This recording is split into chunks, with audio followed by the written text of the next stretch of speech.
பாத்திரமாய் இருக்கிறோம். ரட்சிக்கப்பட்டவனாய் இருந்தால் வரங்கள் உண்டு, வேலைகள் உண்டு, வேக்கன்ட் இருக்கு. எல்லாருக்கும் வேலை, எல்லாருக்கும் வேலை. வேலை வாங்க வாங்க, 10 மணிக்கு வாங்க வாங்க, 3 மணிக்கு வாங்க வாங்க, 7 மணிக்கு, எல்லாருக்கும் வேலை இருக்குப்பா. எத்தனை பேர் வேணா வாங்க. சரீரமாகிய சபையை ரன் பண்றதுக்கு வேலையாட்கள் தேவை, வாண்டட் எப்பொழுதுமே இருக்கு. தேவன் ரன் பண்றார்.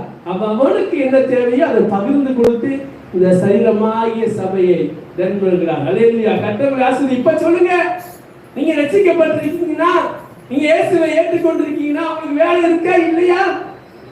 உங்களுக்கு வரங்கள் இருக்கா இல்லையா? இருக்கு, வேலை இருக்கு, வரங்கள் இருக்கு.